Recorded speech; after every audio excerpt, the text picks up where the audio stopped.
ನಮಸ್ಕಾರ ಎಲ್ಲರಿಗೂ welcome back. ನಾನು ಮಂಜು, ನೀವು ನೋಡ್ತಿದ್ರಿ ಮಂಜು ಸ್ಟೋರೀಸ್. ಫ್ರೆಂಡ್ಸ್, ನಿನ್ನೆ IPL 2024 ಆ್ಯಕ್ಷನ್ ಮುಕ್ತಾಯ ಆಗಿದೆ.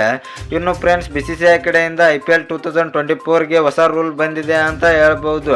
ಹೋದ ಸೀಸನಲ್ಲೂ ಕೂಡ ಹೊಸ ರೂಲ್ ಬಂದಿತ್ತು. ಅದು ಏನಂದರೆ ಇಂಪ್ಯಾಕ್ಟ್ ಪ್ಲೇಯರ್ ಅಂತ ಒಬ್ಬ ಆಟಗಾರನ ಬದಲಿಗೆ ಇನ್ನೊಬ್ಬ ಆಟಗಾರರನ್ನು ತರಬಹುದಿತ್ತು. ಆ ಇಂಪ್ಯಾಕ್ಟ್ ರೂಲನ್ನು ಈ ಸೀಸನಲ್ಲೂ ಕೂಡ ಕಂಟಿನ್ಯೂ ಮಾಡ್ತಾರೆ ಅಂತ ಹೇಳ್ಬೋದು. ಇನ್ನು ಫ್ರೆಂಡ್ಸ್, BCCI ಅನೌನ್ಸ್ ಮಾಡಿದ IPL 2024ಗೆ ಹೊಸ ರೂಲ್ ಯಾವುದು ಅಂತ ನಾನು ನಿಮಗೆ ಈ ವಿಡಿಯೋದಲ್ಲಿ ತಿಳಿಸ್ಕೊಡ್ತೇನೆ.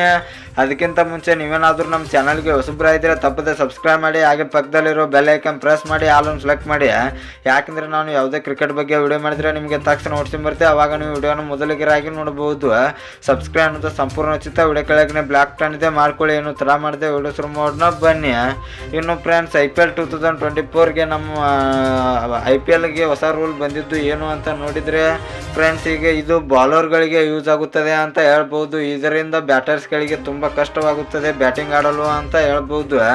ಯಾಕೆಂದರೆ ಫ್ರೆಂಡ್ಸ್, ಬಾಲರ್ಸ್ಗಳು ಒಂದು ಓವರ್ನಲ್ಲಿ ಒಂದೇ ಬೌನ್ಸರ್ನ ಹಾಕಬಹುದಿತ್ತು. ಆದರೆ ಈ ಸೀಸನ್ನಿಂದ ಒಂದು ಓವರ್ನಲ್ಲಿ 2 ಬೌನ್ಸರ್ಗಳನ್ನು ಹಾಕಲು BCCI ಅನುಮತಿ ನೀಡ್ತಾ ಇದೆ ಅಂತ ಹೇಳ್ಬೋದು.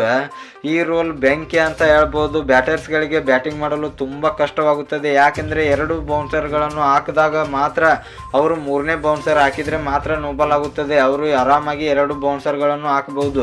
ತಲೆ ಮತ್ತು ಭುಜದ ನಡುವೆ ಹಾಕಿದರೆ ಅದು ಬೌನ್ಸರ್, ಅದರ ಮೇಲೆ ಹೋದರೆ ಅದು ನೋಬಾಲ್ ಆಗುತ್ತದೆ ಅಂತ ಹೇಳ್ಬೋದು. ಫ್ರೆಂಡ್ಸ್, ಈ ರೂಲ್ ಬಗ್ಗೆ ನಿಮ್ಮ ಅಭಿಪ್ರಾಯ ಏನು ಎಂಬುದನ್ನು ಕಮೆಂಟ್ ಬಾಕ್ಸಲ್ಲಿ ಕಮೆಂಟ್ ಮಾಡೋದ್ರ ಮೂಲಕ ತಿಳಿಸ್ಕೊಡಿ.